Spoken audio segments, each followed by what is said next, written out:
Salut les amis, bonjour tout le monde, bonjour, bienvenue dans ce live, bienvenue dans ce nouveau numéro de Tournée africaine. Nous sommes sur Excel Africa BizTech. Je suis Dr. JP Mouka. Ravi de vous retrouver chez moi, ravi de vous retrouver dans cet espace que j'ai créé, cet espace que j'ai voulu vous proposer afin de pouvoir tous ensemble décrypter quelques enjeux panafricains, quelques enjeux africains et congolais à l'intersection de la transformation numérique et du commerce international. C'est cet espace qui désormais vous proposera un live tous les samedis et un live tous les dimanches. Et bien entendu, abonnez-vous sur la chaîne YouTube où vous retrouvez pas mal de résumés de tous ces lives. Si vous avez raté le live et vous souhaitez le revivre en entier, eh ben, il y aura un numéro sur YouTube. Mais pour faciliter votre digestion de ce contenu, je me fais le plaisir toutes les semaines de vous publier plusieurs résumés de ces lives, plusieurs résumés de ces numéros que nous faisons ensemble. Donc voilà, installez-vous bien, prenez votre verre, votre tasse de je ne sais quoi, et puis tous ensemble, on sera ensemble jusqu'à l'heure. Donc le rendez-vous, c'est midi Montréal, 17h Kinshasa et 18h Johannesburg. Évidemment que les heures vont changer en hiver, mais ça, on communiquera lorsque l'on y sera. Donc, en gros, ce sera plus ou moins pendant 1 heure. On va essayer de faire un peu plus court, vu que voilà, on commence, il est 17h20 à Kinshasa, 18h20 à Johannesburg. Donc, installez-vous bien, faites comme moi. Alors, moi, je vais prendre ma petite tasse de je ne sais quoi. Le temps que les uns et les autres se connectent, je vais voir qui on a. Je vais voir, il y a des gens qui se connectent. Alors, je vais juste essayer de voir. On va juste donner une petite seconde à tous ceux qui aimeraient se connecter parce que vous avez quand même été nombreux à accepter mon invitation et je vous en remercie. Tout à l'heure, on va rentrer dans le vif du sujet. Tout à l'heure, je vais vous expliquer exactement de quoi il sera question et vous et moi, on va partager. Petit instant.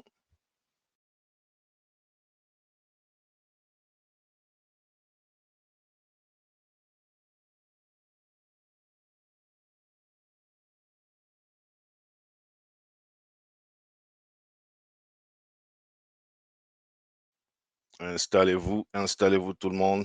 On va décoller d'un instant à l'autre. Merci beaucoup. Encore peut-être 30 secondes. Donnons 30 secondes à ceux qui ne sont pas là. Faites-moi un petit signe si vous êtes là sur les plateformes LinkedIn, Facebook et YouTube. Je vous rappelle, ceci est un multi-live. Donc, vous avez la possibilité de me rejoindre à la fois sur Facebook Live, LinkedIn ou euh, YouTube.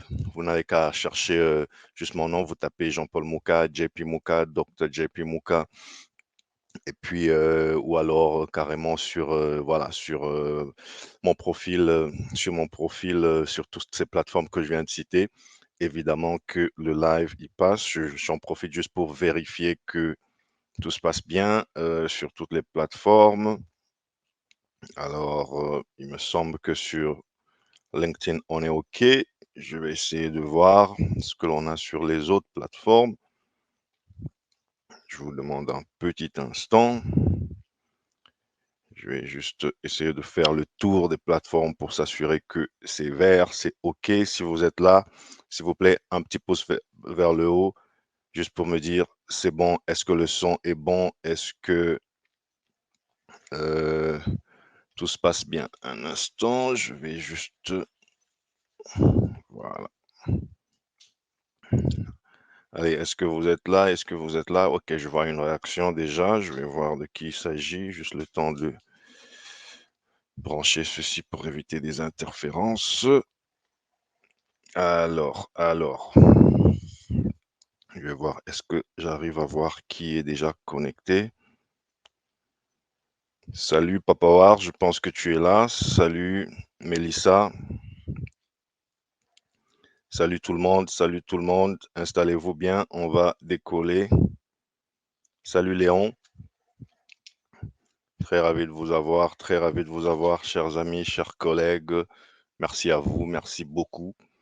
pour le temps que vous m'accordez sur cette plateforme. N'hésitez pas à commenter, c'est le but du jeu. Je vous présente ma perspective sur certaines thématiques, sur certains sujets. N'hésitez surtout pas à commenter. Je veux surtout avoir la vôtre. C'est ça qui nourrit cette discussion. C'est ça qui nourrit ce débat. On n'est pas appelé à être d'accord sur tout le temps. Donc, en cas de désaccord, on en sortira tous gagnants, toujours dans la bonne humeur, toujours dans un esprit constructif. N'oubliez pas le numéro qui apparaît. Vous pouvez aussi me faire un voice, un voice WhatsApp sur le numéro que vous voyez apparaître sur l'écran en ce moment. Comme toujours, restons bref, concis plutôt et constructif. Restons bref, concis, constructif, respectueux. Je n'ai aucune difficulté à avoir un débat, aucune difficulté à avoir un débat contradictoire et même un débat vigoureux, aussi longtemps que c'est toujours dans la bonne humeur, aussi longtemps que c'est toujours dans, dans un esprit constructif. On n'est pas là pour se chicaner, juste pour le faire, pour se jeter de la boue. On est là pour s'édifier mutuellement parce que nous apportons à cette table des expertises, des expériences, des parcours divers, multiples et variés. Et croyez-moi, vous avez tort de croire que vous ne pouvez pas apprendre du parcours de l'un ou de l'autre. Donc, je vous souhaite encore une fois la bienvenue. Alors, merci pour ceux qui sont là. On va démarrer, les amis. Déjà par vous réitérer mes souhaits de bienvenue à ce nouveau numéro de Excel Africa Bistec, c'est le 46e. Vous verrez le numéro sur la fiche que je vais publier. Et aujourd'hui, nous faisons une tournée africaine. Rappelez-vous, les samedis, en gros, on parle panafricain, on parle Afrique. Et les dimanches, on parle RDC. Voilà, c'est à peu près ça. On parle samedi panafricain, thématique un peu plus générique, on fait une escale dans un ou plusieurs pays, ou on touche une thématique qui est plutôt partagée sur le continent.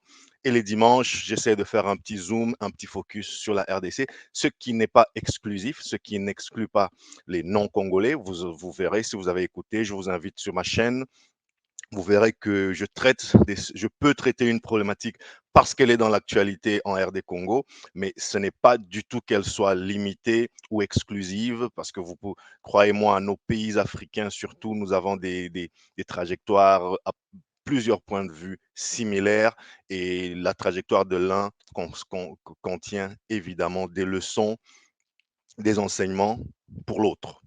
Donc voilà, les amis, notre tournée africaine de ce jour, elle est panafricaine, je le disais. Elle s'arrêtera sur un des thèmes les mieux partagés partout en Afrique. Aujourd'hui, je vous propose de parler de la petite, voire la très petite entreprise. Alors, je vais juste contextualiser.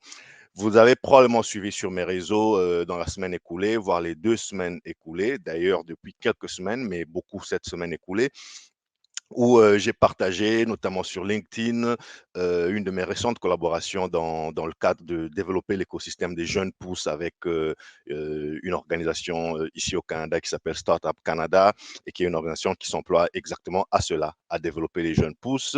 Et donc, j'ai été un des juges et évaluateurs des projets de start-up qui a vu défiler sur plusieurs semaines des entrepreneurs qui pitchaient leurs solutions plus innovantes les unes que les autres. C'est absolument incroyable ce que vous apprenez en étant juge. Alors, le juge est censé être l'expert, il est censé être celui qui va donner les bons et les mauvais points, mais croyez-moi, c'est une expérience qui vous, en anglais on dit humbling. Ça vous remet vraiment, ça vous impose une attitude d'humilité parce que il y a des projets, vous apprenez tellement.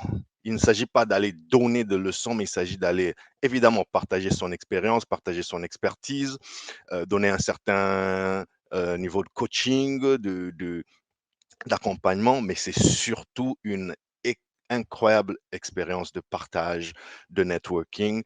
Et donc, j'ai été très honoré, voilà, de faire partie des juges et évaluateurs de quelques projets de start-up. Et elle a vu défiler comme ça beaucoup d'entreprises dirigées par des jeunes hommes, des jeunes femmes. Et c'était pas que des jeunes, hein, c'était pas que des jeunes. Et ça, c'est un des aspects qui m'a le plus on va dire agréablement surpris.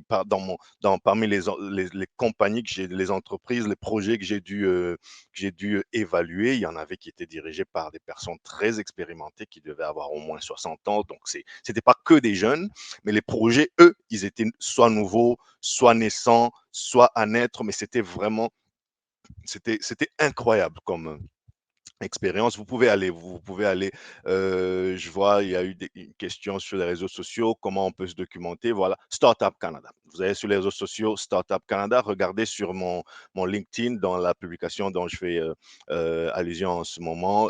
J'ai mis le hashtag Startup Canada. Si vous allez startupcanada.ca, je pense, vous retrouvez le projet et on va ramener tout ça vers l'Afrique. Donc, vous allez comprendre. Si j'en parle, c'est pas juste pour vous dire ce qui se passe ailleurs, mais c'est aussi et surtout avec une perspective de ce qui peut se faire et comment on peut ramener tout ça à ce qui se fait chez nous. Donc, restez avec moi et on va discuter. Voilà, on a la demi-heure qui nous reste, les 40 minutes qui nous restent exactement pour ça. Alors, évidemment que dans le parcours, les entreprises ont bénéficié de conseils gratuits. J'insiste sur gratuit parce que le conseil, c'est quelque chose qu'on doit apprendre à valoriser, on doit apprendre à respecter. Il y a des entreprises qui payent pour du conseil. Donc, quand vous êtes une start-up et que vous arrivez à vous faire remarquer dans des dans des sommets comme ça, sur des plateformes où vous bénéficiez de coaching gratuit, ça n'est pas du tout à prendre à la légère parce qu'il y a des gens qui payent pour ce genre de conseils. Donc, vous profitez d'une visibilité, opportunité de réseautage. Et voilà, donc c'est à peu près ça qui s'est passé. Et c'était finalement une très belle expérience que je vous propose de naviguer avec moi en ce 46e numéro de ma tournée africaine.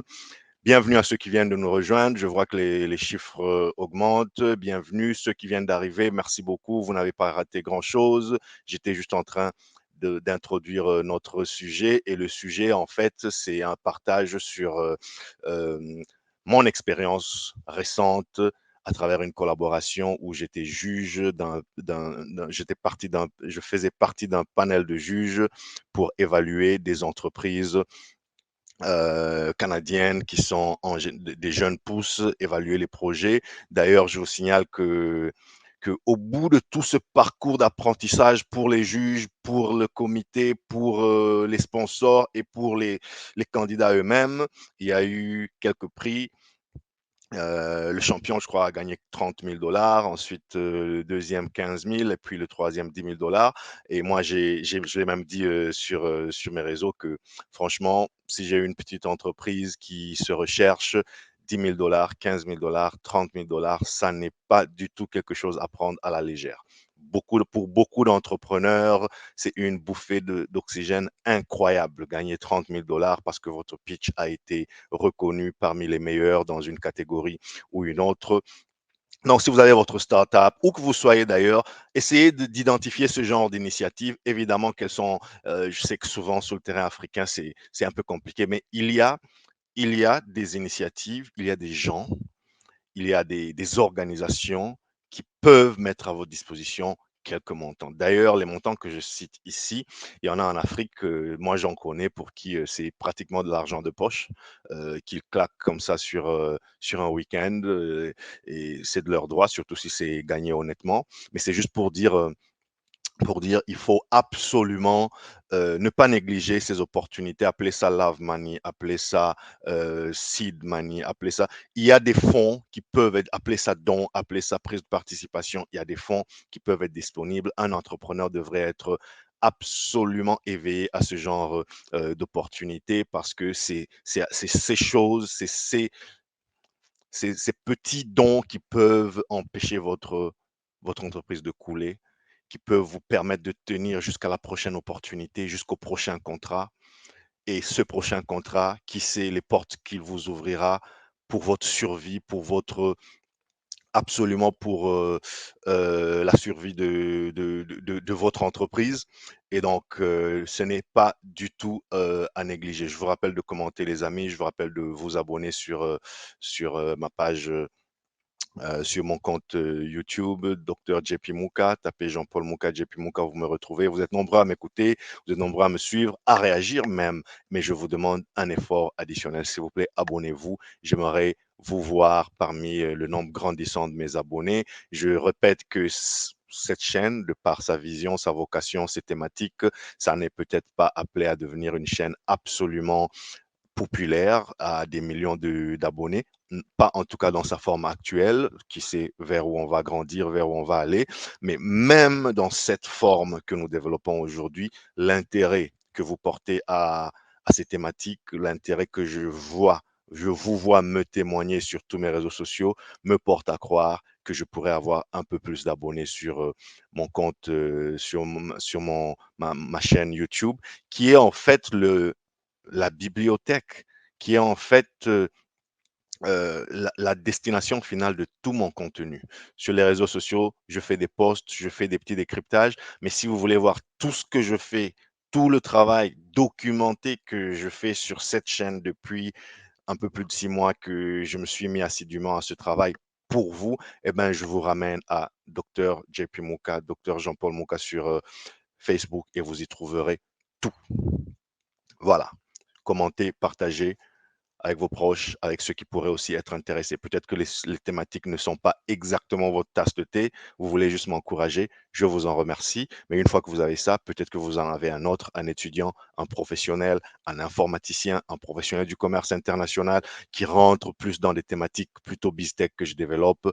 Merci de les envoyer sur ma chaîne, merci de me gagner ces quelques abonnés et je serai ravi d'échanger avec eux aussi régulièrement que je le fais avec tous mes abonnés et tous ceux qui ont la gentillesse d'être mes amis sur les réseaux sociaux et dans la vraie vie, évidemment, parce que évidemment que la vraie vie, elle reste irremplaçable. Pendant la pandémie, on a développé pas mal de réflexes qui ont presque remplacer la vraie vie, mais évidemment que nous sommes des animaux sociaux, surtout maintenant que on est enfin complètement déconfinés, où que vous soyez, il y a les réflexes humains, rencontrer des gens, rencontrer du monde, parler à des vraies personnes, c'est un réflexe qu'on a presque perdu et qui demeure absolument précieux. Donc voilà. Alors, on a donc recouru à une modeste expertise à travers cet exercice et l'idée, c'était de déterminer le potentiel des jeunes pousses. Surtout, moi, j'ai ramené ma perspective internationale, donc je me suis occupé plutôt de la partie comment évaluer si elles sont prêtes à aller à l'international. Mais je vous en parle parce que je travaille plutôt moi dans le commerce international, mais vous pouvez enlever l'aspect international et tout ce que je vais dire demeure d'actualité pour vous. Si vous n'avez pas vocation à exporter, si vous n'avez pas vocation à vendre vos produits et vos services en dehors des frontières de votre pays, eh ben, tout ce que je vais dire aujourd'hui demeure absolument pertinent pour vous parce que votre client, il peut être à l'autre bout de la rue. Il y a des compétences à développer quand on est un exportateur, mais il y a des compétences qui demeurent absolument pertinentes pour tout business, exportateur ou pas. Donc voilà, ces principes sont universels, ils s'appliquent à tout le monde. Donc alors, lorsque j'ai reçu ma feuille de route et on a discuté sur quoi on allait se concentrer, un truc m'a frappé. Le premier truc, c'était comment dirais-je, le critère le plus important recherché, c'est le marché cible. Quel est votre marché? Ce que les sponsors et les promoteurs de cet événement recherchaient plus que tout à travers cet événement dans la grille d'analyse, c'était essayer de comprendre quel est le marché cible de l'entreprise. Et c'est un peu simple dit comme ça, mais ça me rappelle tout simplement l'importance de savoir vers quoi nous allons, de savoir qui nous targetons, qui nous visons avec nos solutions. Je vois aujourd'hui beaucoup d'entreprises qui absolument sont dispersées. C'est bien de se rechercher, il y a aucun mal à flotter un peu, il n'y a aucun mal à faire des erreurs, aller par essai-erreur, ben, ça arrive. C'est pour ça que des firmes spécialisées en marketing sont là pour vous faire une étude de marché, pour vous aider à cibler votre marché. Mais c'est pas tout le monde, j'en conviens, qui a les moyens, qui se sent prêt pour faire une étude de marché en passant quelle que soit la taille d'entreprise, vous n'êtes jamais trop petit ni trop grand pour faire une étude de marché. Alors, c'est peut-être pas avec McKinsey, vous n'avez peut-être pas les moyens d'engager un cabinet, mais même vous-même, avec les petites ressources que vous avez, faites toujours l'effort. Évidemment, si vous pouvez confier cet effort à ceux qui se spécialisent dedans, c'est encore mieux. Mais quoi qu'il en soit, acquérez les compétences et dédiez l'effort de regarder et de chercher qui essayons-nous d'atteindre. Quel est notre marché cible? Nous y reviendrons parce que ça, c'est en fait le fil conducteur de toute cette discussion. Pardon. Désolé, il y a mes stylos qui n'arrêtent pas de tomber. Bien, il faut les ramasser parce que j'ai besoin de faire quelques notes. Alors, c'est le fil conducteur de absolument toute cette discussion, votre marché cible.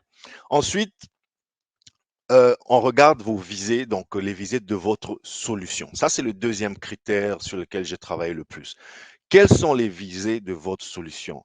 Quel problème votre solution aspire-t-elle à résoudre? Vous savez, beaucoup font l'erreur de penser qu'une solution, une entreprise nouvelle doit absolument résoudre un problème compliqué que personne n'a jamais résolu auparavant. Ici, l'idée, c'est vraiment de chercher à résoudre un problème. C'est quoi la raison d'être de votre entreprise? C'est quoi la peine, le problème qui a fait que votre entreprise ou le service que vous pitchez en ce moment vienne à exister? Est-ce que c'est la faim que vous essayez de... Est-ce que c'est un problème de faim et d'alimentation que vous essayez de résoudre à travers une solution, je ne sais pas moi, d'alimentation, vous voulez vendre de la bouffe? Est-ce que c'est des difficultés de déplacement que vous voulez alléger en offrant une solution de transport ou de taxi? Quel que soit le problème, on a vu que, et beaucoup d'entre vous, je suis sûr, d'ailleurs, dites-moi en commentaire ce que vous en pensez, je suis persuadé que beaucoup d'entre vous ont vu des entreprises ou ont été pris au piège eux-mêmes. Vous-même, donc, dans votre cheminement intellectuel, dans la création d'entreprise ou dans le rôle dans lequel vous êtes aujourd'hui dans une entreprise qui ne vous appartient pas, c'est d'essayer toujours de trop faire, d'essayer toujours de overthink la solution, d'essayer d'être innovant. Eh bien, c'est très bien d'être innovant. Mais sachez qu'à la base, une entreprise a pour vocation de résoudre un problème qui existent, ce serait quand même mieux de résoudre des problèmes qui existent. Il y en a qui se mettent à résoudre des problèmes qui n'existent pas ou qui se posent pas avec beaucoup d'acuité. Mais en général, vous verrez que c'est des entreprises qui avaient déjà réussi dans d'autres domaines et qui se mettent à, voilà, à attaquer d'autres besoins. Regardez les entreprises qui envoient leurs hommes aujourd'hui vers la Lune et vers d'autres planètes. Eh ben, c'est des entreprises qui ont commencé par résoudre des problèmes du quotidien, qui se sont implantés et qui aujourd'hui lèvent la tête, ce qui n'a rien de prétentieux, rien d'hyperbolique. Mais bon, voilà, c'est comme ça. Mais commencez quand même par un besoin que vous pouvez circonscrire vous-même et auquel vous pourrez répondre. Ça, c'est très important. Donc voilà, essayez de comprendre le problème qu'on essaie de résoudre et aussi comprendre la nature du problème qu'on essaie de résoudre. Parce qu'il y a des problèmes qui sont systémiques, il y a des problèmes qui sont systémiques, c'est-à-dire qui sont pérennes, qui sont là pour rester. Est-ce que c'est ce genre de problème auquel vous attaquez? Le problème que vous avez identifié, est-ce qu'il est plutôt systémique, il est plutôt pérenne, il est plutôt à long terme, ou c'est un problème qui paraît plutôt circonstanciel, plutôt transitoire, passager? Vous avez probablement vu comme moi qu'au début de la pandémie, beaucoup d'entreprises se sont, par exemple, avec divers degrés de succès et de réussite, transformées dans des vocations qui n'étaient pas du tout les leurs. Moi, j'ai vu des entreprises qui n'avaient rien à voir avec la fabrication de masques, la fabrication de gel pour les mains et d'autres détergents, et qui ont saisi la balle au bon. C'est une pandémie, on essayait de comprendre ce qui se passe. Eh ben, on était dans la panique, mais beaucoup savaient que, comme d'autres, cette pandémie va passer. Ou tout au moins, on va finir par apprendre à vivre avec. Aujourd'hui, vous regardez, le besoin des masques. On a vu tous comment les grandes nations se faisaient la guerre sur des tarmacs d'aéroports pour confisquer ou détourner des cargaisons de masques. On a vu des autorités ridiculisées, certains poussés à la démission, d'autres absolument vilipendés sur la place publique pour avoir sous-estimé la problématique des masques à travers le monde. Mais aujourd'hui, quelques années après, je ne vais pas dire on est retourné à la normale et je touche du bois qu'une autre pandémie ne nous tombe pas dessus. Mais tout ce que je suis en train de dire, c'est que le problème ne se pose plus avec la même acuité qu'il y a quelques années, quand la pandémie à COVID-19 nous avait tous pris plus ou moins par surprise. Donc, l'idée ici, à travers cette partie de l'analyse des projets, c'était d'essayer de comprendre est-ce que la problématique qu'on essaie de résoudre est pérenne ou est-ce qu'elle est passagère. Et cela devrait refléter, cela devrait se voir dans votre analyse, dans votre présentation de votre pitch, de votre business plan. Il n'y a aucun mal à s'attaquer à une problématique passagère. Ben, c'est ça, l'entrepreneuriat, c'est aussi savoir avoir un œil pour les opportunités. Surtout dans un contexte africain où c'est souvent très chaud, c'est souvent très dur, et on vit pratiquement au jour le jour. Et les salariés et les entrepreneurs, c'est-à-dire les gens qui créent l'emploi que les salariés occupent, et les débrouillards, on est tous là à l'affût de la prochaine opportunité. Donc, très peu de gens disent non à un business. Surtout lorsqu'ils rentrent dans le cadre de ce que vous pouvez faire, même si c'est pour se faire du fric, juste le temps d'un mois, de 2 mois qu'une crise passe, eh ben, il n'y a rien de mal à ça. Seulement, il faut en être conscient. Il faut savoir que ceci n'est pas ma vocation.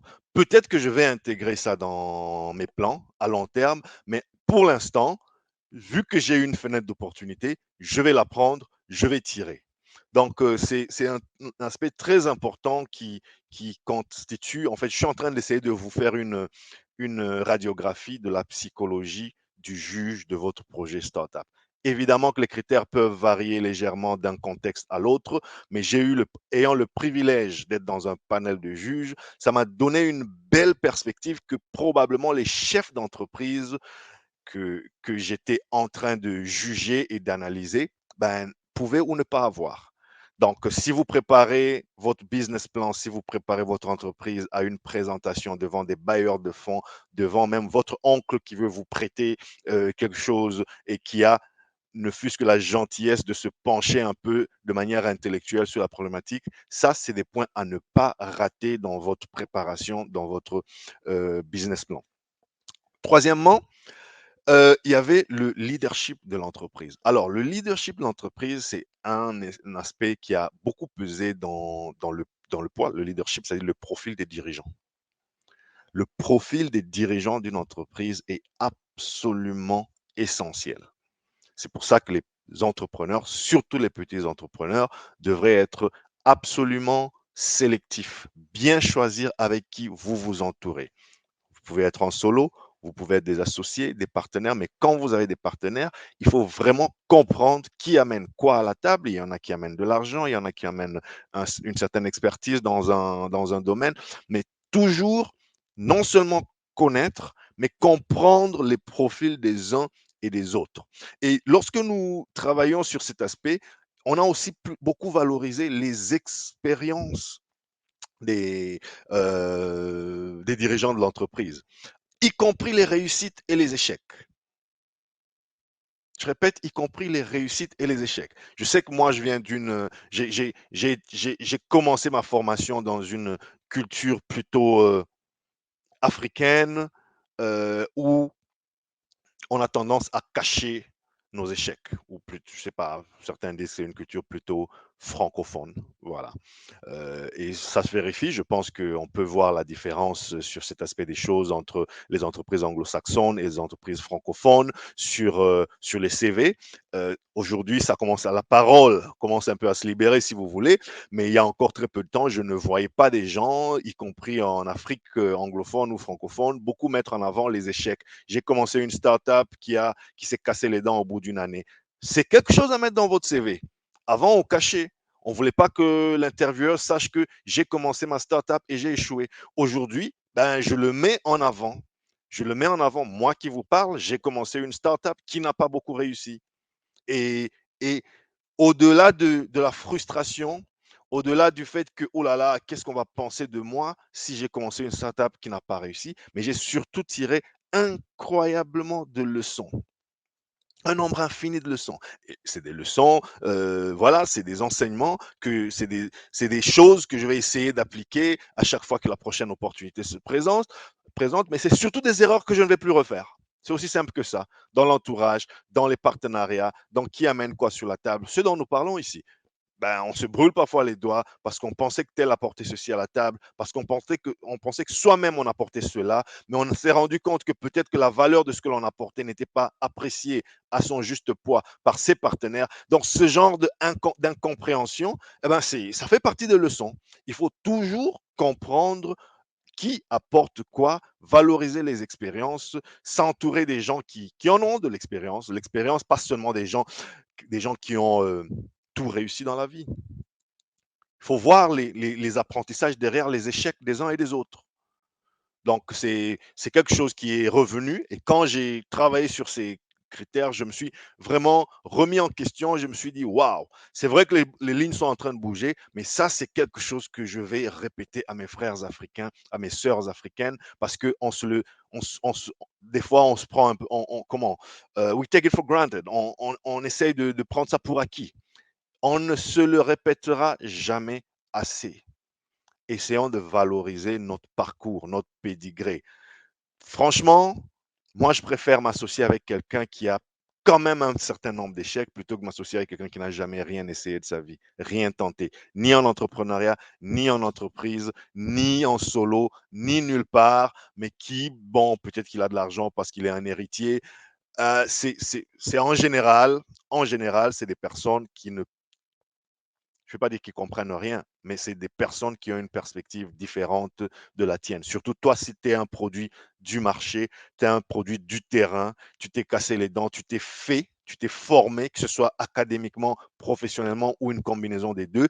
Travailler avec quelqu'un qui, lui, a juste réussi parce que, bon, voilà, il a fait un coup et puis ça a marché. Bonne chance. Donc voilà. Alors, il y a cette partie parcours des dirigeants qu'il faut vraiment mettre, qu'on a beaucoup mis en valeur. Et puis, alors, sur ce point, je vais vous juste, hier, j'écoutais un de mes podcasts préférés et j'ai entendu quelque chose qui est absolument, qui m'a, qui m'a, qui m'a parlé, quoi. C'est quelque chose que je connaissais, mais qui m'a été vraiment expliqué à travers ce podcast dans une lumière différente. Et qu'il y a quelqu'un qui disait, eh ben, beaucoup d'entreprises s'époumonnent encore inutilement dans ce qu'on appelle aujourd'hui dans les ressources humaines la retention des talents. Voyez-vous, la retention des talents. Et la personne concluait en disant, eh ben, il faut bien se mettre un truc dans le crâne. Le travail, il est mort. Le travail est mort. Nous sommes rentrés aujourd'hui dans une ère où qu'on aime ou qu'on n'aime pas l'époque, mais les gens, ce qui les intéresse, c'est l'expérience. Expérience ici, c'est dans un sens immersif, dans un sens l'immersion, la sensation que cela vous fait de travailler dans une boîte, ce que vous gagnez en termes de vécu, en termes d'apprentissage. Évidemment, il y a le matériel qui n'est jamais loin parce qu'on reste quand même des humains, on doit assouvir certains besoins. Mais ce qui importe le plus aux gens aujourd'hui, surtout la plus jeune génération, et certains d'entre vous sont plus jeunes que moi, vous avez la vingtaine, la trentaine, vous comprendrez de quoi je parle, c'est la sensation la sensation qu'on apporte de la valeur. D'ailleurs, la pandémie a beaucoup changé les choses. Vous avez peut-être suivi à travers le monde la fameuse grande démission. OK, Si dans votre pays, le taux de chômage est à 95%, c'est-à-dire que l'emploi est à 5%, vous risquez de vous dire, mais il parle de quoi celui-là? Mais franchement, la pandémie, et là où il y a du chômage, et là où il n'y a pas beaucoup de chômage, a quand même fait un reset dans nos esprits. Beaucoup de gens voient la vie différemment. Beaucoup de gens envisagent la vie différemment. Et, et vous avez vu au retour, beaucoup de gens ne sont pas retournés vers leur job ancien. Évidemment qu'il faut bien travailler, il faut bien aller se battre pour nourrir sa famille, pour nourrir le deux bouts du mois. Mais il y a des préjugés qu'on avait, il y a des mauvaises conceptions qu'on avait du travail qui sont complètement tombées avec la pandémie. Et du coup, il y en a qui sont restés à la maison, qui n'ont plus le goût, l'appétit d'aller retrouver un emploi où ils doivent être à la maison, au bureau de 9h à 17h, etc. Donc, avec tous ces resets qu'on est en train de connaître dans notre génération aujourd'hui, eh ben, l'expérience, c'est ce qui compte. Alors, l'expérience, c'est quoi? L'expérience, c'est cette notion de garder les gens. C'est tout sauf la notion de rétention. Vous savez, la notion de rétention, c'est devenu non seulement ringard, mais c'est surtout contre-productif.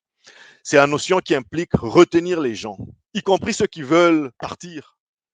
C'est de bonne guerre. Parce que la guerre, vous savez, la guerre des talents, elle a commencé. Les entreprises, elles veulent retenir leurs employés. Les entreprises ne sont pas non plus des enfants de cœur. Elles ont des objectifs à atteindre. Si vous avez des talents que vous souhaitez garder, il serait idiot de ne pas faire des efforts pour leur donner des raisons de rester.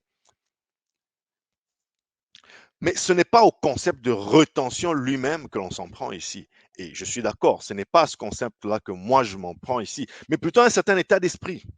Surtout lorsqu'on pense que simplement en augmentant le salaire et quelques avantages, on va persuader les gens à ne pas aller voir ailleurs. Vous savez, les avantages, surtout pécuniaires, ils sont un facteur que moi pourrais assimiler à l'hygiène. Pensez à un geste d'hygiène que vous faites chaque matin. Brosser les dents. Vous savez, le faire chaque jour. Brosser vos dents diligemment, 5-10 minutes, tout ce que le dentiste vous a demandé par jour, eh ben, ça ne vous rend pas spécialement attractif, ça ne vous rend pas spécialement plus beau, spécialement plus... voilà, ça ne vous bonifie pas tant que ça. Évidemment que c'est bien. Et donc, vous vous sentez mieux. Évidemment que votre hygiène buccale, elle s'emporte mieux. Mais le faire chaque jour ne vous rend pas spécialement attractif.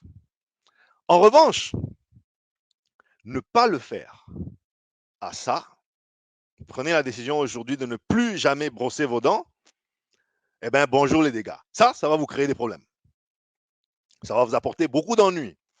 D'abord, ceux qui doivent supporter votre mauvaise haleine au quotidien, ben, il va falloir les gérer parce qu'ils ne vont pas vous louper. Mais ensuite, vous allez finir chez le dentiste. Et quand vous finissez chez le dentiste, moi, je dis bon courage pour votre compte bancaire. Parce que où que vous soyez, s'il faut aller chez le dentiste régulièrement, ben, on fera les comptes, vous et moi, après 3 mois. Facteur d'hygiène, vous en avez peut-être vu dans certaines notions de management. Le faire ne vous bonifie pas tant que ça, mais ne pas le faire, vous pouvez être sûr que vous serez dans des problèmes.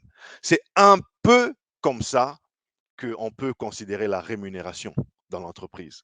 Pour les entreprises, pour vous qui êtes dans les ressources humaines et qui croyez que juste jeter un peu plus d'argent, un 2%, un 3%, pour s'adapter à l'inflation, pourquoi pas dépasser un peu, juste ça va vous retenir des employés. Eh bien, moi, je vous dis, de ma petite expérience, je vous dis, bonne chance.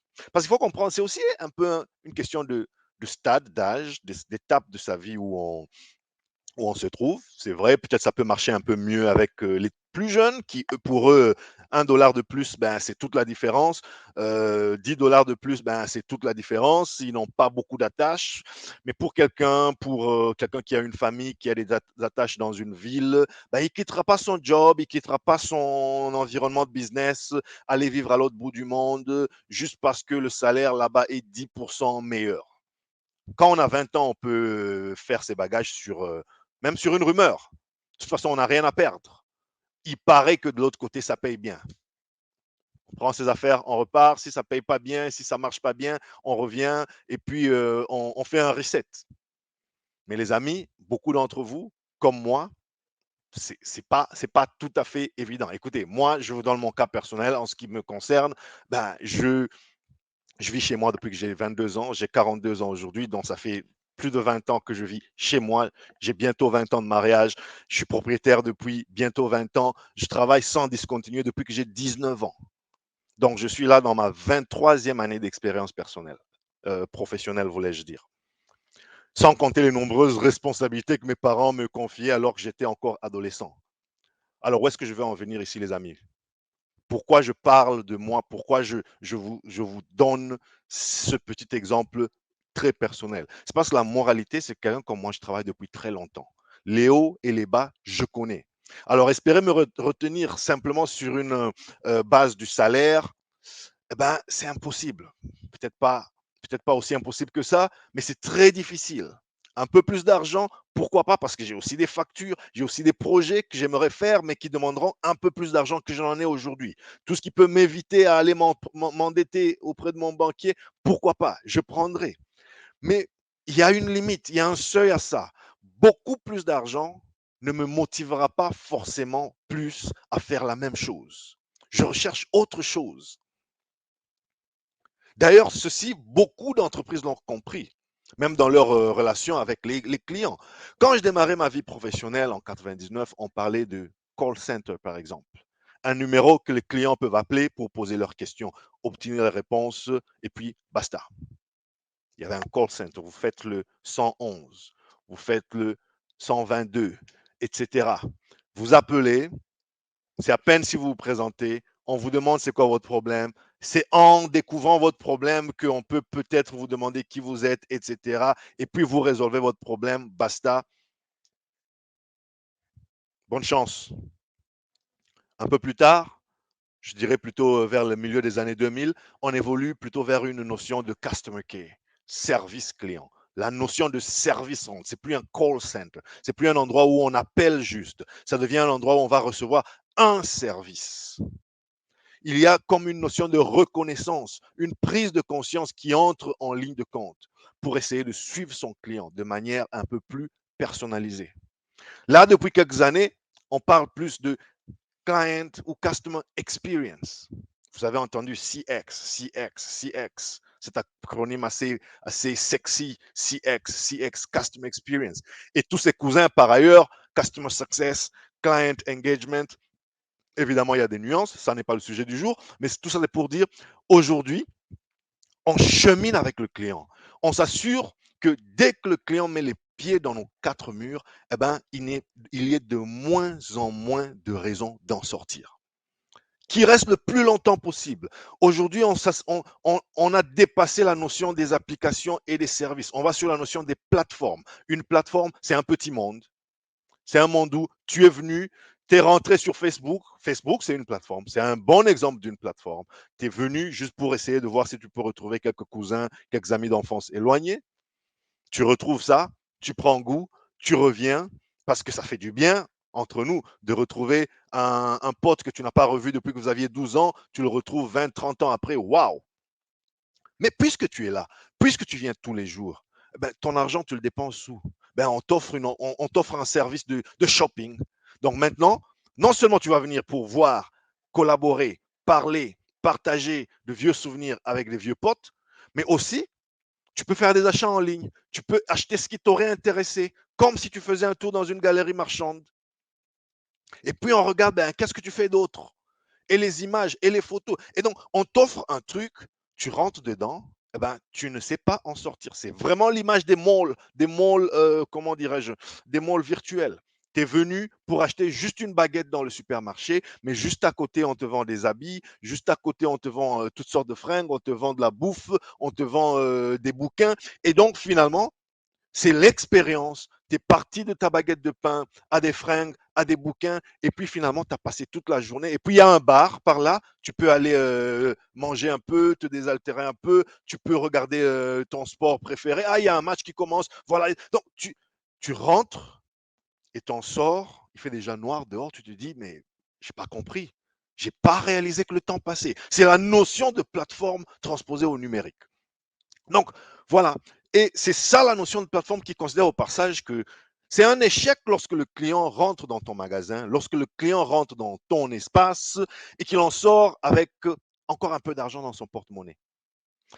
On considère qu'on a échoué un peu parce qu'on n'a pas pu lui faire dépenser tout ce qu'on aurait pu lui faire dépenser. On n'a pas su le faire. Donc, ce n'est pas la retention dans le sens d'empêcher les gens de partir. Ce qui compte ici, ce n'est pas garder ceux qui veulent partir, y compris ceux qui n'ont plus qu'une seule envie de se sauver. Non, ici, c'est dans le sens de retenir les gens et retenir, je vais même essayer d'éviter ce mot-là, parce que ça a une connotation plutôt, si je te retiens, c'est qu'au fond, tu es en train de me glisser entre les doigts, tu es en train de partir, je suis en train de te retenir. Mais ça, c'est plutôt donner aux gens des raisons de rester. Regardez ce qui se passe dans les HR les plus progressifs, les plus évolutifs aujourd'hui. Ça n'est plus retenir du talent, c'est leur donner une expérience. Et quand vous vous intéressez à l'expérience des gens, vous verrez que ce qui motive les gens, ça n'est pas seulement les avantages pécuniaires. L'argent, c'est très important, mais les gens, ils veulent une expérience. C'est pareil avec vous et votre parcours d'entrepreneur, puisque nous parlons ici d'entrepreneuriat, de création d'entreprise et comment vous êtes perçu. Quand vous mettez, enfin, j'ai lu des CV des gens. Je vais vous dire un truc. Tu lis le CV de quelqu'un, même sur LinkedIn. Allez sur les pages LinkedIn des uns et des autres. Tu lis la page de quelqu'un, tu lis le CV de quelqu'un. En fait, tu as l'impression que c'est une page qu'on a écrite pour lui. Une page qui n'a pas de relief. Tu prends le CV de quelqu'un entre ses mains. Il ne fait rien ressortir de lui. Il ne fait que te relater ce qui lui est arrivé. J'ai travaillé dans telle boîte, puis je suis passé dans telle boîte, puis je suis passé dans telle boîte. Mais la personne ne te ressort rien, aucun relief. Ok, peut-être encore une fois, c'est culturel. Nous, francophones, on dira que voilà, il ne faut pas être comme ces Américains, comme ces Anglo-Saxons. Ils sont souvent très peu modestes, ils sont des vantards. Vous savez, nous tous, quand on a découvert la culture anglophone, on était un peu choqués au début quand tu entends un manager, c'est-à-dire il est manager d'une grande boîte, il a 10 chefs au-dessus de lui et il a peut-être aussi deux, N-1, N-2 en dessous de lui. Mais quand il te parle de son affaire, quand il te parle de son business, sa business, comme on dit au Canada, au Québec, eh ben, tu as l'impression que non, mais la boîte là, c'est de son argent de poche qu'on a créé la boîte là.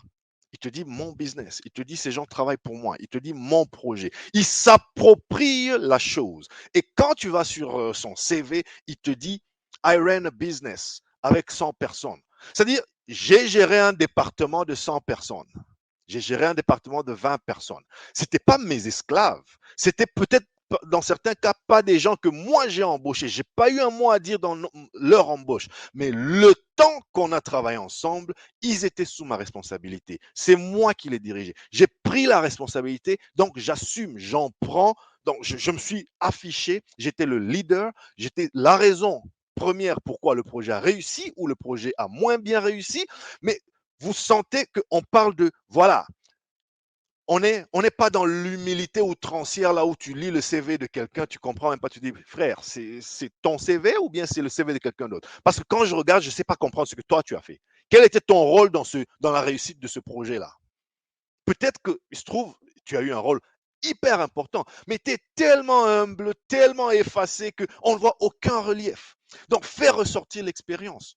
Et quand on arrive à voir l'expérience dans cet angle-là, on commence à se rendre compte que finalement, les échecs, ils ne sont pas si honteux à mettre dans un CV en fait. Imaginez un peu l'histoire. Regardez la storytelling. J'ai créé une entreprise, j'ai embauché 10 personnes, ça a super bien marché la première année. Voilà ce qu'on a réalisé.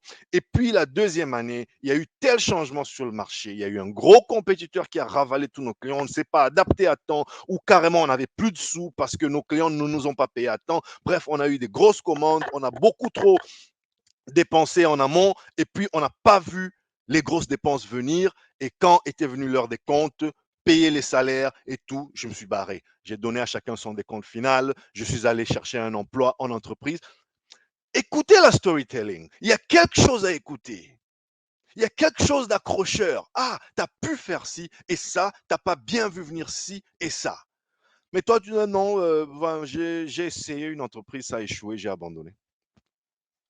Vous voyez un peu la différence entre les deux histoires. Les deux ont échoué, hein. Les deux ont échoué. Encore que l'échec, c'est un état d'esprit temporaire. pour l'instant. Y compris ceux qui ont fermé boutique, qu'est-ce que tu en sais? Ils vont peut-être rouvrir l'année prochaine, ils vont peut-être corriger le tir. Mais au moment où nous parlons, les deux ont échoué. Mais la façon dont l'un te parle de son histoire, et ça n'est pas être menteur, ça n'est pas du blabla. Si tu ne te vends pas, ma soeur, mon frère, qui va te vendre? Et tu n'as pas besoin d'avoir un titre qui dit marketeur, hein, chief blabla officer. Non, tu as juste besoin d'être réaliste. La storytelling, c'était quoi l'histoire? C'était quoi les apprentissages? Aujourd'hui, dans l'entreprise, il y a le fameux concept, surtout si comme moi, vous travaillez avec des clients au quotidien et vous êtes dans le commercial, toutes les entreprises mettent aujourd'hui un accent sur ce qu'on appelle impact story, les histoires à succès, les histoires d'impact, où on te ramasse et on te demande ce mois, cette semaine, ce trimestre, avec tel client ou un autre, est-ce que tu peux nous faire une histoire, nous réciter une histoire à succès? Succès, c'est pas quand tu as signé un bon de commande de 1 million de dollars, les amis. Succès, c'est quand tu as fait un impact. Peut-être qu'à la fin, peut-être qu'à la fin, l'objectif n'a pas été atteint. Mais essayez de revenir sur les pas et de voir les petites victoires. C'est un impact, c'est un succès. Moi, je travaille dans une industrie où on a plus de, en général, il y a plus de rejet que d'acceptation. C'est un peu la nature du business. Aujourd'hui, si tu veux financer les startups, si tu veux financer les petites entreprises, dans l'absolu, il y a plus de dossiers qui reçoivent une réponse négative parce qu'il n'y avait pas d'expérience, parce que l'entreprise n'a pas encore fait ses preuves, parce que voilà, les investisseurs n'ont pas choisi de faire confiance à cette boîte, parce que l'entreprise ne s'y est pas bien prise par ceci. Alors revenez dans un an lorsque vous aurez je sais pas moi, vos états financiers de l'année d'avant. Donc, il y a toujours une raison. On peut l'embellir comme on veut, mais sur le point purement factuel, la réponse c'était non. Mais ce n'est pas non, allez vous faire voir, c'est non, mais voilà ce que vous auriez pu faire mieux. Voilà ce qui pourrait marcher mieux si vous revenez dans un an quand votre entreprise aura réalisé ceci ou cela. Et c'est là que l'on voit le mental d'un gagnant, le mental d'un chef d'entreprise visionnaire, parce que ces petits noms-là, ils peuvent avoir des sous-éléments qui sont prometteurs. Qui te dit que non à une banque A veut dire non partout? Peut-être que la banque, par rapport à ces critères, a dit non. Mais si tu regardes ce qui était positif, ce que tu aurais pu retenir, ce que tu as fait de bien, peut-être que c'est déjà suffisant pour t'obtenir le même financement ou un financement un peu moindre ou un accompagnement d'une autre nature ailleurs. Donc, non seulement les échecs ne sont pas permanents, mais ils ne sont même pas absolus. Quand moi je te dis non, c'est par rapport à ma grille de lecture. Je suis peut-être payé pour attendre de toi que tu me présentes tel autre document. Mais le monsieur, la dame à côté, qui, elle, qui lui est payé pour gérer et évaluer un critérium différent, eh bien, ils peuvent t'associer à un coach.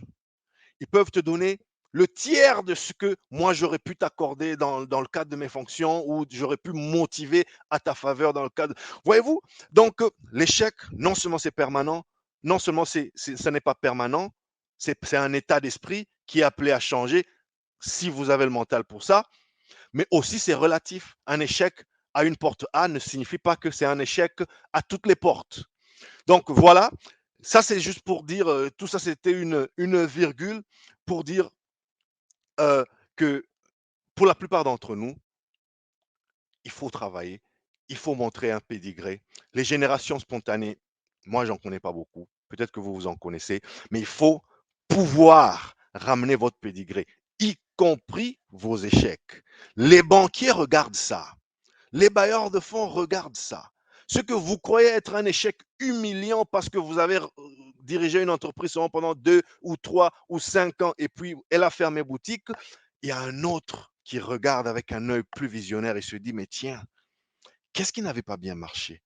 Est-ce que vous comprenez qu'après la pandémie, il y a des murs qui vous ont retenu à l'époque qui n'existent plus? Est-ce que vous comprenez que si avant vous aviez échoué parce que dans la culture où vous étiez, on ne pouvait pas faire un business sans avoir une enseigne sur le boulevard où tout le monde va vous voir, mais qui quand même vous fait claquer 3 000 dollars chaque fin du mois juste pour le loyer. Vous n'avez pas encore payé les salaires, vous n'avez pas encore payé les frais d'opération, juste pour exister sur cette enseigne-là, sur ce boulevard, sur cette galerie marchande. C'était pratiquement ce que vous auriez espéré gagner sur un gros deal. Mais aujourd'hui, combien d'expériences connaissez-vous d'entreprises, y compris dans plusieurs pays africains, qui ont commencé de la maison? Donc, peut-être que si vous n'avez pas pu exister il y a 5 ans, aujourd'hui, les circonstances peuvent être un peu différentes. Vous pourrez retarder ces bureaux flashy, ces bureaux sexy, ils pourraient venir dans la deuxième année, dans la troisième année. Pour l'instant, vous allez vous concentrer peut-être sur la mobilité, sur le déplacement, savoir aller et venir entre vous et vos clients, savoir développer des solutions rapides qui pourraient résoudre les problèmes de vos clients. Voilà un peu vers quoi vous vous dirigez. Donc, repensez-y et mettez tout ça, documentez tout ça, documentons, parce que je fais partie de vous, documentons tout ça dans nos cheminements, dans nos expériences. Donc, l'époque, les amis, elle est propice.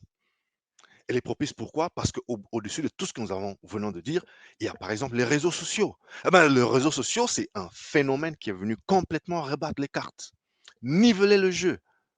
Oui, avec tous ces blablas. Oui, avec tous ces charlatans qui y pullulent. Oui, mais je vous défie de me dire à quel moment dans l'histoire un autre phénomène a rebattu les cartes comme sont en train de faire les réseaux sociaux. Ils sont tellement efficaces, ils sont tellement bons tant qu'on sache aussi bien et aussi longtemps qu'on sait les utiliser en sa faveur. Ils sont tellement redoutables qu'il y en a qui en ont même fait un fonds de commerce sur le fait de dénigrer les réseaux sociaux. Vous connaissez tous chacun quelqu'un, des contacts dans vos divers réseaux, que ce soit sur LinkedIn, sur Facebook, sur Instagram ou sur Twitter. Il y en a qui en ont fait un fonds de commerce. Ils sont là. Regardez-les, ils sont tapis dans LinkedIn, ils sont tapis. Ils n'attendent que la moindre histoire qui génère un petit semblant d'onde positive. Ils attendent les ondes positives pour sortir la tronçonneuse, pour vous décourager, pour vous découper. Alors qu'eux-mêmes, il y a encore 2 ans, il y a encore 5 ans, on ne les connaissait pas. S'ils existent aujourd'hui, c'est grâce à ces réseaux sociaux. Eh bien, peut-être qu'ils les ont utilisés d'une certaine manière, mais ils sont là. Ils insultent les réseaux sociaux, ils insultent, mais tous les jours, ils sont les premiers à commenter sur votre petite histoire de réussite. Vous avez rencontré un client, c'est prometteur. Oui, le bon de commande, il n'est pas encore là, mais vous avez quand même le droit de le célébrer, vous avez quand même le droit d'en ressortir ce que vous avez trouvé inspirant. Ça peut, il y a toujours un qui en sera plus inspiré. Vous pensez que c'est juste parce que vous avez rencontré monsieur le ministre ou monsieur le gouverneur ou tel mécène, vous vous dites, ben, de toute façon, moi, je suis bien connecté. Mais il y en a pour qui ce n'est même pas dans le champ des possibles. Il y en a pour qui juste l'affaire que vous soyez reçu par une autorité, ça constitue une inspiration. Waouh!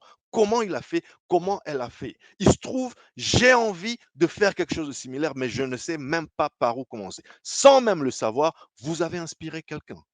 Maintenant, vous y ajoutez de la substance. Voilà de quoi on a parlé. Voilà de quoi il était question. Évidemment que dans le business, vous n'allez pas étaler toutes vos stratégies, mais moi j'aime. Moi, je me connecte sur LinkedIn surtout. J'aime les belles histoires.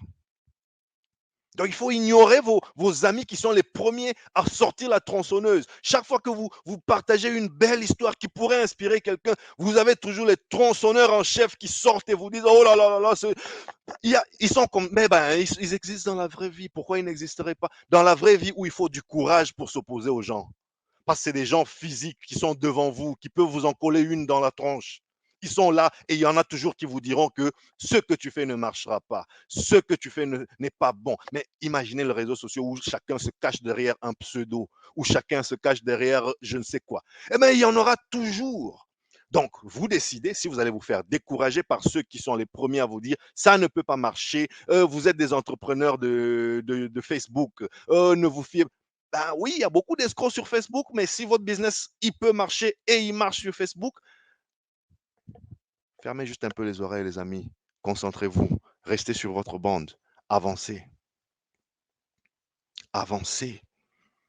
Les réseaux sociaux, je vous ai dit ici, je vous défie de me trouver une autre époque où un phénomène a bouleversé des choses autant que en bien et parfois en mal, parce que le monde est fait comme ça, autant que les réseaux sociaux le font aujourd'hui. Je vais peut-être qu'il faut, vous allez me revenir aussi loin que le 15e, le 16e siècle avec l'invention de la presse de Gutenberg, vous savez, qui a révolutionné l'imprimerie. Et parmi les plus grandes conséquences, peut-être insoupçonnées, mais tout de même majeures, qui a résulté en la création du protestantisme. Vous savez, avant l'invention de l'imprimerie, dans le catholicisme, c'est le curé. Le curé et ceux qui étaient le plus haut placés dans l'Église étaient les seuls à détenir une Bible. Et donc les seuls à la lire. Et donc les seuls à l'interpréter pour le peuple. Mais avec la révolution de l'imprimerie, avec la presse de Gutenberg et ce que cela a eu comme impact sur la démocratisation et la révolution de l'imprimerie, eh bien, chacun, plus ou moins, pouvait s'imprimer sa copie de la Bible, c'est-à-dire la lire et l'interpréter, surtout l'interpréter à sa manière. C'est comme ça que naît le protestantisme. Donc aujourd'hui, avec toutes ces dérives, si vous êtes ce qu'on appelle pour se marrer, ce qu'on appelle de manière absolument dénigrante un entrepreneur des réseaux sociaux, vous êtes là-dessus parce que, écoutez, vous n'avez pas encore assez de cash flow pour vous prendre une présence physique. Laissez parler, vous évoluez, vendez votre petit produit, votre petit service, mais sachez et puis parfois, écoutez les critiques de ces tronçonneurs en chef là qui sont toujours là avec la tronçonneuse, tellement malveillants, tellement méchants. Essayez de voir quelle aurait pu être la quintessence de leurs propos. S'ils avaient été gentils, comment auraient-ils pu dire la même chose en des mots un peu plus doux et alors, vous allez vous rendre compte que, tiens, peut-être que dans ce qu'il ou ce qu'elle dit, il y a un peu qui peut vraiment m'aider. Peut-être que je devrais mieux faire ceci ou cela. Peut-être que je devrais mieux me concentrer sur ceci ou cela.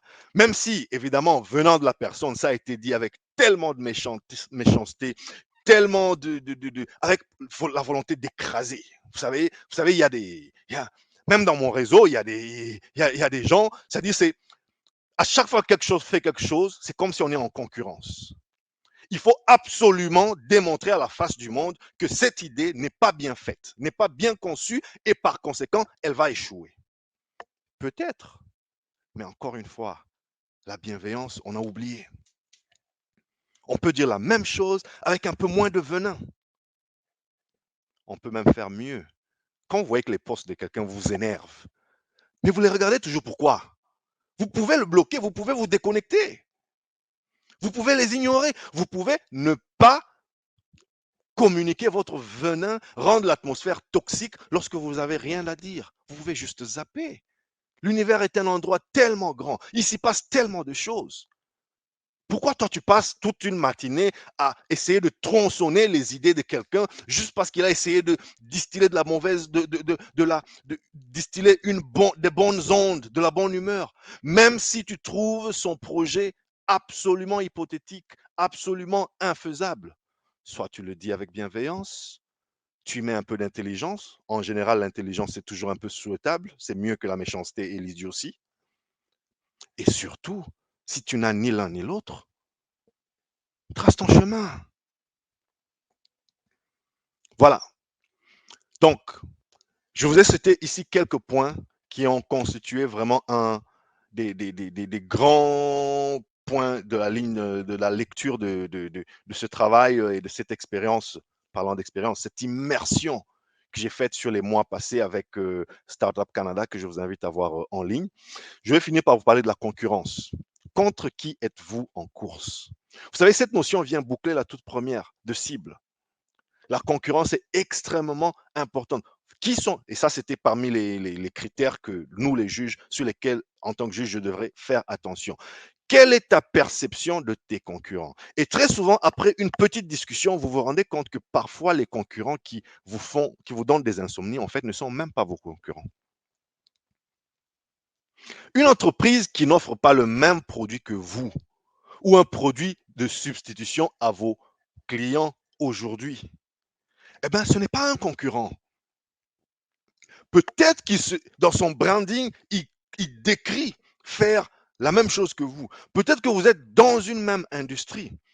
Mais si moi j'étais à ta place, je ne passerais pas trop de temps à essayer de décrypter, à essayer dans des insomnies envers des entreprises qui ne sont pas sur la même plate-bande que toi.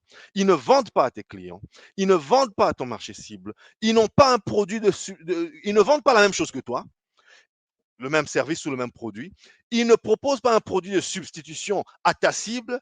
Et tu es là, tu passes tes nuits entières à faire des insomnies pour eux.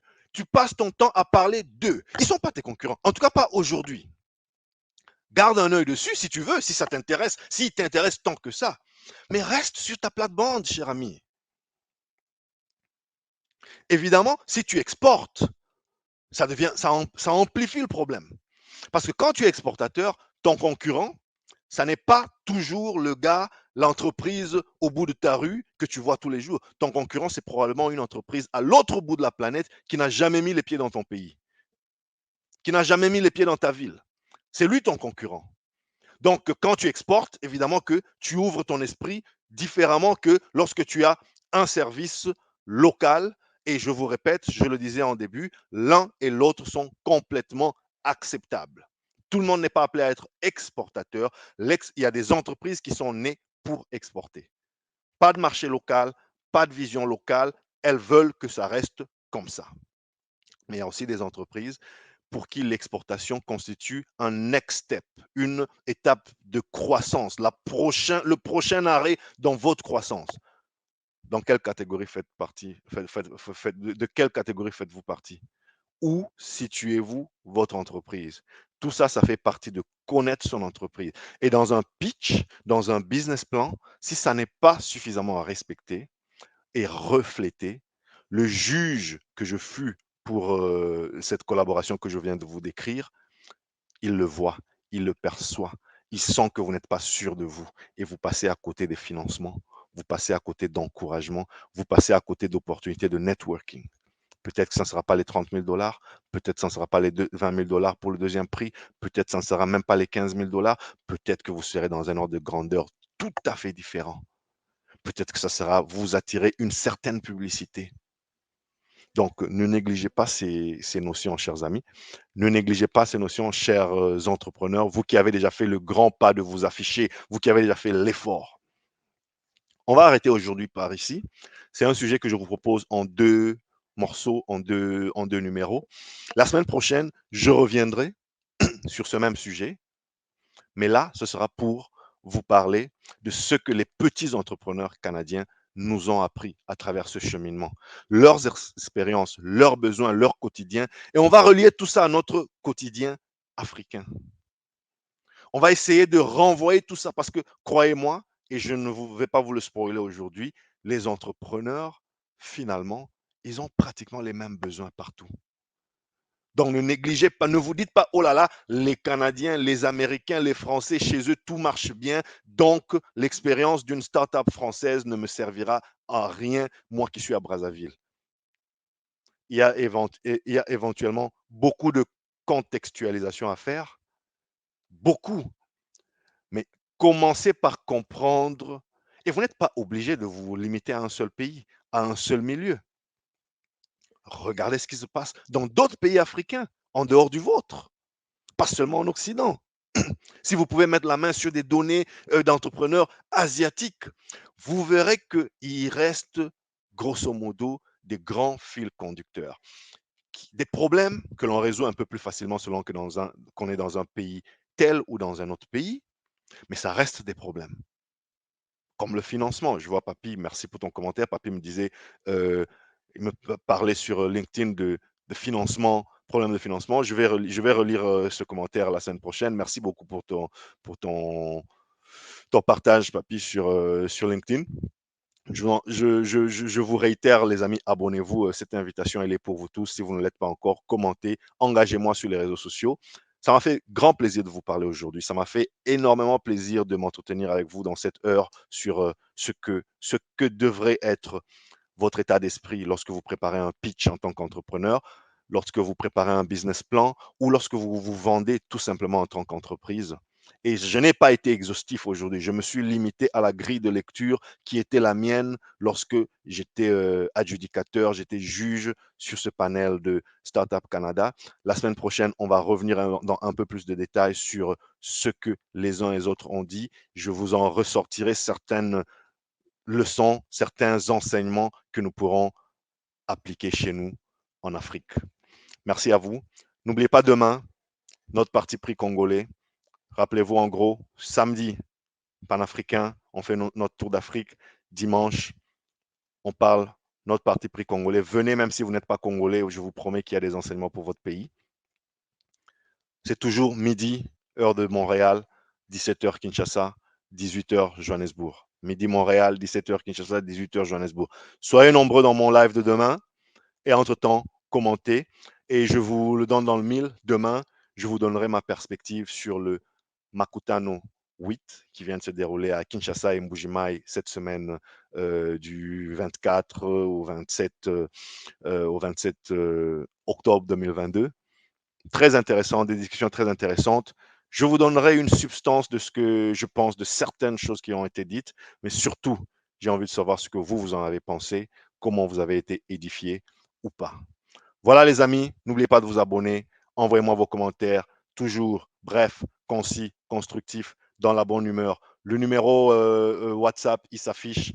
Écrivez-moi sur WhatsApp, mettez-moi vos commentaires sur WhatsApp. Je répète, je corrige. Sur WhatsApp, je préfère les voice. Parce que vos voice, je peux les écouter, je peux même éventuellement les compiler, pourquoi pas les rejouer dans certains de mes prochains épisodes.